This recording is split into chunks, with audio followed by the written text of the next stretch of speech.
So I was flipping through and wired.co.uk had a review about the Polestar 2.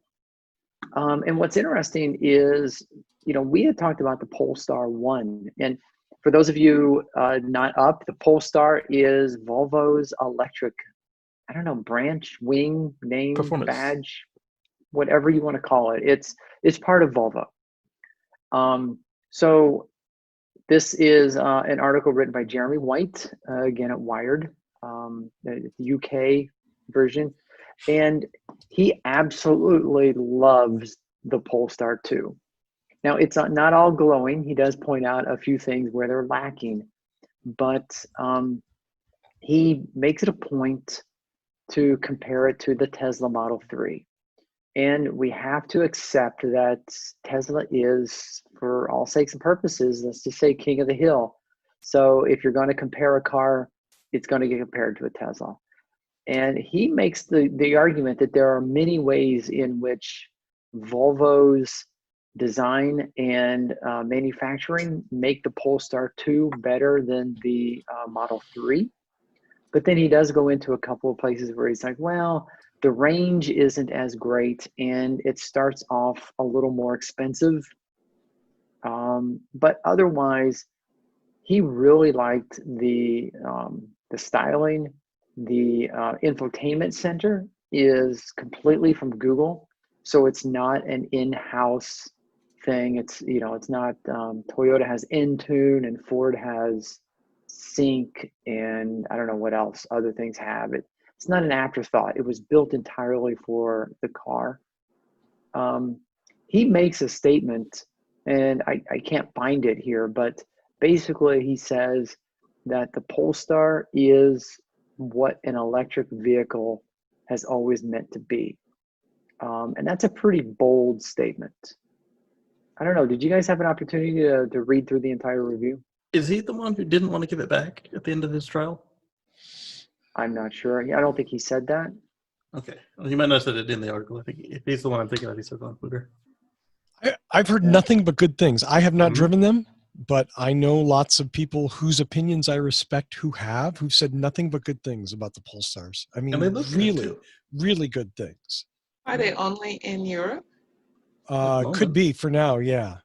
I mean, keep in mind, so Geely, right, the Chinese car company bought Volvo. Mm-hmm. Yeah. But the good thing that they did was that they let Volvo be Volvo for the most part. Yeah.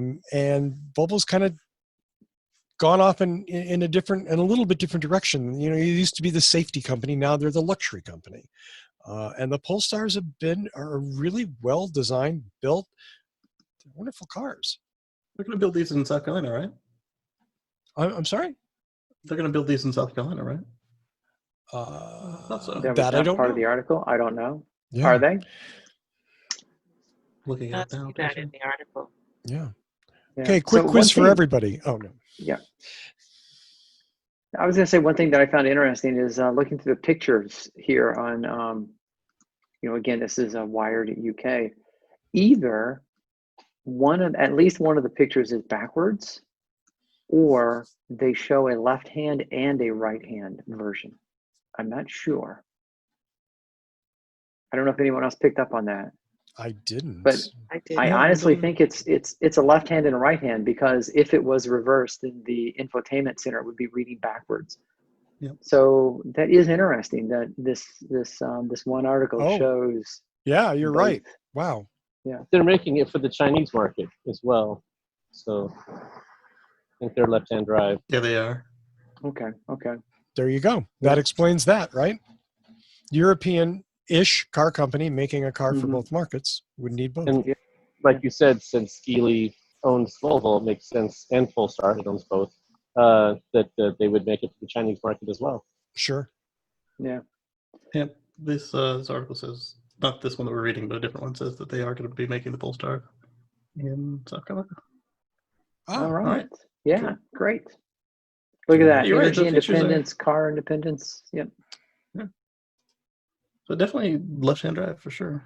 Looking right at it. It would be great if they fixed the Google Assistant UX, because I noted all the trouble you seem to be having with that. Hmm. And I fully admit that there should be like a tattoo on the back of my neck that just says Google, just considering how much of their stuff I use and how many pieces of equipment I own of theirs. And definitely, especially considering the autonomous driving part and the fact that it's used to do some of the controls, I'm a little disturbed that it doesn't understand what it's saying. It does random things according to him. So that's going to be something to keep an eye on. But I like what I'm hearing about all the other data that you can get from it. I wonder if Yeah, he's got the and same problem I have when you're in motion. The Mm. microphones for the Bluetooth and everything, they just don't hear me. Yeah, and he does talk about the over-the-air updates and the continuous improvements. I mean, we can look at, you know, how good Tesla is right now, and the games that they've added and the different things, and you know, but we know that has been incremental, update after update after update after update. So to compare a new vehicle coming out to where Tesla is now is really not very fair.